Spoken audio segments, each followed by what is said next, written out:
Revisemos el panorama internacional. Estamos en el estudio junto a Soledad Agüero porque al menos en cuanto a la cifra de número de fallecidos, Sole, buenos días, España tiene un respiro.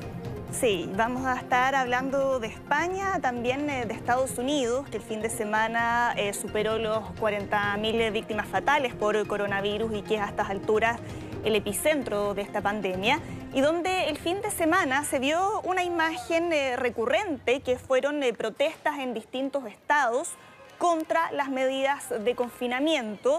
El argumento que dan es que perjudica la economía, que creen que son medidas exageradas, y en general quienes salieron a manifestarse son adherentes de Donald Trump, quien él mismo desde el viernes que ha estado de alguna manera alentando este tipo de protestas, porque publicó unos tweets que llamaba a liberar ciertos estados que por cierto tienen gobernadores demócratas en su mayoría. Y en la rueda de prensa que dio ayer en la Casa Blanca se le preguntó sobre este tema, se le preguntó qué le diría a los manifestantes que están en contra de estas restricciones, y respondió que está permitido protestar y agregó que según él algunos gobernadores han ido demasiado lejos.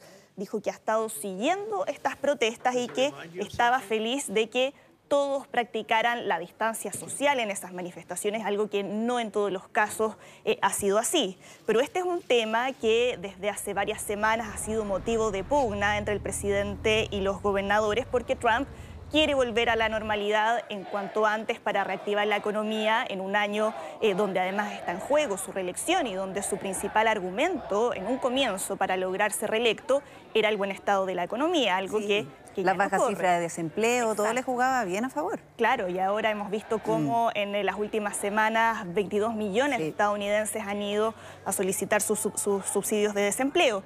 Pero hay una gran parte de gobernadores que todavía dicen que es muy pronto para levantar las medidas de confinamiento y que para levantar esas restricciones se requiere una capacidad de hacer testeos masivos y que no hay todavía disponibilidad de material para eso, aunque Donald Trump en su rueda de prensa de ayer anunció algunas promesas que van en esa dirección, pero expertos advierten que el país todavía no tiene la capacidad para hacer ese tipo de evaluaciones en la escala necesaria.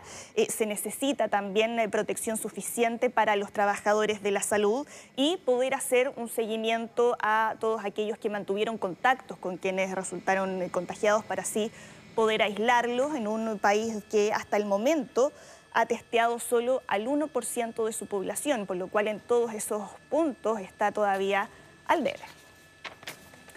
Y vamos ahora a España porque, como tú decías, Priscila, registró una baja en los fallecidos en las últimas 24 horas, de acuerdo al último balance diario que entregaron las autoridades de ese país, porque por primera vez desde el 22 de marzo, el balance de muertos diarios estuvo por debajo de los 400 fallecidos. Hubo 399 víctimas fatales. Los contagios también disminuyeron levemente, crecieron, pero muy levemente en comparación al día anterior. En total, España registra 20.852 víctimas por COVID-19. De todas formas, este último balance de cifras diarias es tomado con cautela porque habitualmente los balances que se registran el fin de semana son menores a los que se entrega, por ejemplo, los días martes, porque hay ciertos retrasos con los reportes que reciben desde las regiones. Sí, ahora hay que destacar un punto, porque todo tiene que ver con la evolución que tiene esta enfermedad. Sí. Si se informaron menos muertes, que es bueno, pero por otra parte, más contagios, hay que esperar 1 o 2 semanas cuando comienza a complicarse los cuadros de estas mismas personas. Entonces es muy probable que estos contagiados que se anunciaron en la última jornada estén complicados de aquí a 2 semanas más. Sí, y lo que han recalcado además las autoridades sanitarias es que creen que el pic de contagiados ya se superó, porque si hace un par de semanas se superaban los 900, ahora se ha visto una disminución, y creen que habitualmente esto es reflejo de que el efecto que han tenido las medidas de confinamiento que se dictaron desde el 14 de marzo están empezando a tener resultado. Medidas que Pedro Sánchez, el presidente del gobierno español, busca extender hasta el 9 de mayo y el miércoles va a solicitar esa prórroga al Congreso de los Diputados. Y en el resto de Europa, en tanto, hay varios países que han comenzado de a poco a relajar parte de esas restricciones y uno de esos países es Alemania, porque este lunes van a comenzar a reabrir algunos locales comerciales en determinados estados federados del país. Se están reabriendo aquellos comercios de 800 metros cuadrados, pero siempre manteniendo el distanciamiento social con una distancia mínima de 1,5 metros, pero aquellas reuniones de más de 2 personas siguen estando prohibidas, lo mismo bares y restaurantes que continúan cerrados. Alemania, recordemos que es el 5º país de Europa con mayor cantidad de contagios, pero con cerca de 4.000 muertes, que está muy lejos de las cifras de otros países como Italia, como España, Francia o Reino Unido. Controló la cifra de muertes. Sí, exactamente. Y después de un mes de restricciones sociales, pero aquí el confinamiento tampoco ha sido tan estricto, dicen que la epidemia ya está bajo control porque por primera vez el ratio de infección cayó al 0,7% y desde el Ministerio de Salud lo que dicen es que esta epidemia actualmente es manejable, pero se espera que el regreso gradual de la vida normal se complete el 4 de mayo, que va a ser el día en que se espera que los estudiantes vuelvan al colegio.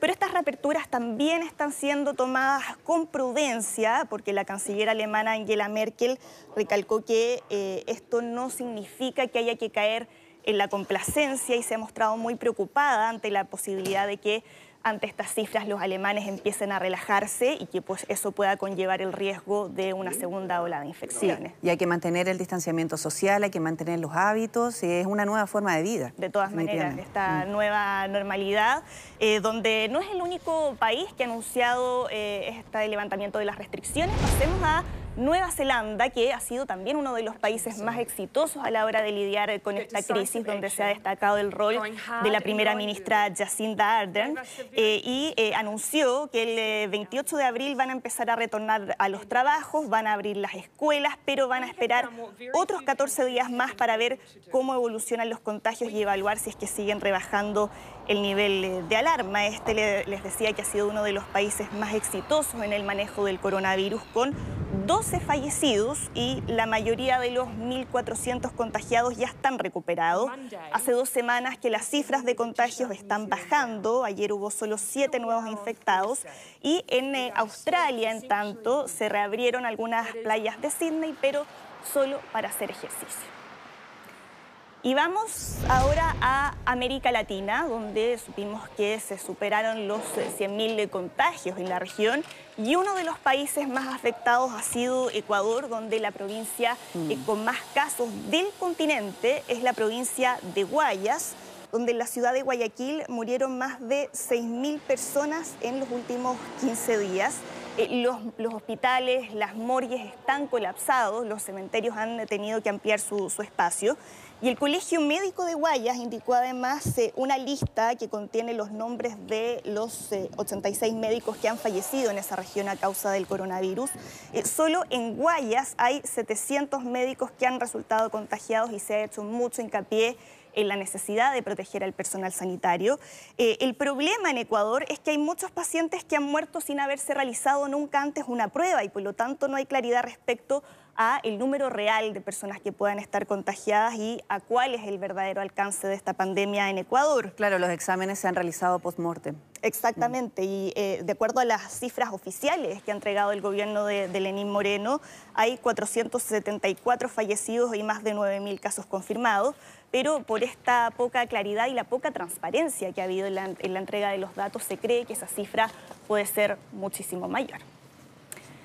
Y seguimos en la región para ir a Brasil con la última actividad del presidente Jair Bolsonaro, que nuevamente desatiende las recomendaciones que se han hecho de distanciamiento social. No, imagínate, mira la aglomeración de personas. Sí, es una manifestación donde estuvieron presentes alrededor de 600 personas frente al cuartel general del Ejército en Brasilia. Y es una manifestación, además, que tenía como fin pedir el cierre del Congreso, incluso con pancartas pidiendo una intervención militar, y donde, como ha sido la tónica desde que se inició el brote de coronavirus en Brasil, Jair Bolsonaro nuevamente salió a criticar a los gobernadores que están defendiendo las medidas de cuarentena para evitar la propagación del virus, y se repitieron escenas similares a las que veíamos de Estados Unidos, de partidarios del presidente Jair Bolsonaro saliendo a protestar contra aquellos estados que han dictado medidas más restrictivas. Les dijo: ustedes tienen la obligación de luchar por su país, cuenten con su presidente para hacer todo lo que sea necesario para que podamos mantener la democracia y garantizar aquello que es más sagrado para nosotros, que es nuestra libertad. Pero el hecho de que Bolsonaro haya participado en esta manifestación ha sido muy criticado por los políticos y los poderes públicos del país. Varios gobernadores firmaron una carta en apoyo al Congreso Nacional. Y en Sao Paulo, que es uno de los estados más afectados por el brote de coronavirus, como les mencionaba, también hubo caravanas durante el día domingo para protestar contra la cuarentena. Y dejamos por algunos instantes la actualidad relacionada con el coronavirus para ir a Canadá con el peor tiroteo que se ha registrado en la historia de ese país. Un hombre de 51 años mató al menos 16 personas, incluyendo a una policía en Nueva Escocia. Fue un tiroteo que comenzó a última hora del sábado. Todavía no están claras las motivaciones del atacante, pero la policía ya anunció que va a abrir una investigación al respecto. Muy bien, muchas gracias, Soledad, porque es necesario también ir actualizando toda la información que llega desde el exterior. De todas maneras. Buenos días. Muy bien, buenos días. Nosotros hacemos una pausa muy breve.